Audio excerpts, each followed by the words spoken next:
Imagine finally getting a day off. No meetings, no deadlines, nothing on your calendar. And instead of feeling relieved, you feel a creeping, uncomfortable anxiety that won't leave you alone.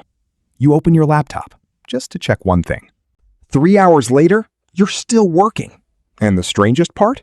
You don't even know why. This isn't laziness in reverse. This isn't passion. This is something much darker, and millions of people are living inside it right now without even realizing it. There's a specific type of person who cannot stop working, not because their boss demands it, not because they love what they do, but because stopping feels genuinely threatening, like standing at the edge of something they can't afford to look at. And the work? The work is the only thing standing between them and that edge. So what is actually going on inside the minds of people who can't stop? What are they running from? And more importantly, why does rest feel like a punishment? Let's start with something most people get completely wrong about workaholism. We assume it's about ambition. We picture the driven CEO, the passionate entrepreneur, the student who just really cares about their future. We romanticize it. Our culture hands out trophies for exhaustion. I only slept 4 hours is worn like a badge of honor. But psychologists who study compulsive work behavior consistently find something that shatters that romantic image. The majority of people who can't stop working are not driven by passion. They are driven by fear. Fear is a powerful engine. It is quiet, invisible, and extraordinarily efficient. And it doesn't always look like fear. Sometimes it looks like dedication. Sometimes it looks like responsibility. Sometimes it looks like someone who is just really serious about their goals. But underneath all of that motion, all of that productivity, there is a nervous system that has learned one very specific lesson. If you stop, something bad will happen. Where does that lesson come from?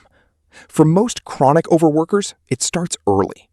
Children who grew up in households where love was conditional, where affection, approval, or safety depended on performance, learn to associate their value as a human being with what they produce. If you got praised when you got good grades and ignored when you didn't, your brain filed that away. If you grew up in a home with financial instability and you watched adults panic about money, your nervous system learned that productivity equals survival. If the only time you felt truly seen was when you achieved something, you didn't just learn to work hard. You learned that you are only worth something when you are being useful. That belief doesn't disappear when you become an adult. It gets a promotion. Now, here's where it gets layered. Psychologists have identified a pattern they call contingent self-worth, a state where your sense of value as a person is entirely dependent on external outcomes, not on who you are, on what you do, on what you produce, on whether other people approve of your results. People with high contingent self-worth don't just want to succeed, they need to succeed. Because failure doesn't just feel disappointing to them, it feels like annihilation, like proof that they are fundamentally not enough. And what's the only reliable way to keep that feeling at bay? Keep working, keep achieving, keep moving. Because as long as you're productive, you have evidence, real, tangible evidence that you matter. The terrifying thing about this cycle is how well it works. In the short term, work genuinely does silence the anxiety. You finish a project, you get the dopamine hit, you feel okay for a moment. Your brain registers that pattern. Work equals relief.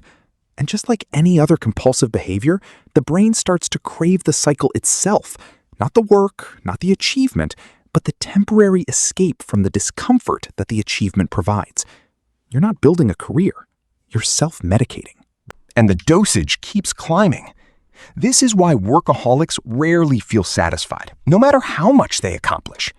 You'd think that success would eventually be enough, that at some point the brain would say, okay, we made it. We can rest now. But that's not how contingent self-worth operates. Every achievement immediately becomes the new baseline. The finish line moves the moment you cross it. The relief lasts maybe a few hours, maybe a day, and then the anxiety creeps back in, and the only prescription is more. There's also something happening at a neurological level that most people don't talk about. The human brain is deeply uncomfortable with uncertainty, And rest, genuine, unstructured rest, is one of the most uncertain states you can put yourself in. When you're not doing anything, your mind has space. And for someone whose entire psychological architecture is built to avoid sitting with difficult emotions, that space is not peaceful. It's terrifying, because in the quiet, all the things you've been running from start to catch up. The grief you didn't process, the relationship you haven't addressed, the questions about who you actually are when you strip away the titles and the accomplishments and the busyness. Work is not just productivity for these people. Work is noise, and the noise drowns out everything they cannot face. Here's something that will make you look at the overworkers in your life completely differently. Many of them are some of the most emotionally avoidant people you will ever meet. Not because they're cold or unfeeling, but because they never learned that it was safe to feel. Productivity became their emotional regulation strategy before they were old enough to know they needed one. And now, decades later, it is so deeply wired into their nervous system that choosing to rest doesn't just feel uncomfortable. It feels like a betrayal of everything that has ever kept them safe. This is also why telling a workaholic to just relax is one of the most useless pieces of advice in human history. You're essentially asking someone to voluntarily step into the thing they have spent their entire life building walls against.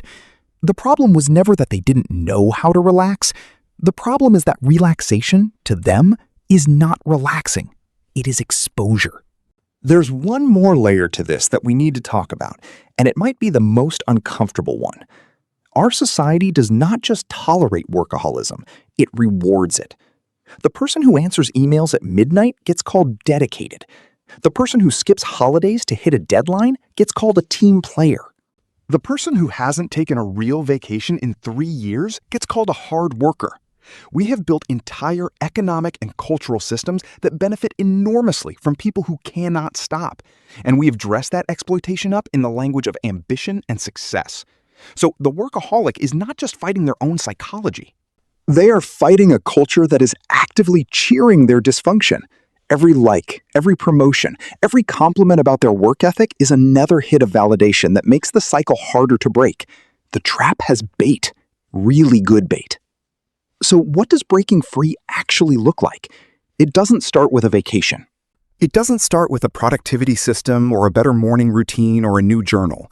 It starts with a question that most driven people have never allowed themselves to ask. Who am I when I'm not achieving anything? Not who do I want to be, not what should I be working toward. Who am I right now, in this moment, when I have done nothing today and produced nothing and impressed no one? For most chronic overworkers, that question doesn't bring peace. It brings a terrifying blankness. And that blankness is the actual work. Learning to sit with that, learning to discover that there is a self there, a real, valid, worthwhile self that exists completely independently of output. That the love you were chasing through achievement was never going to come from outside. That you cannot earn your way to feeling enough. Because the people who can't stop working aren't failing at balance. They're succeeding at avoidance. And the day they finally stop, really stop, is the day they have to decide whether they're brave enough to meet themselves.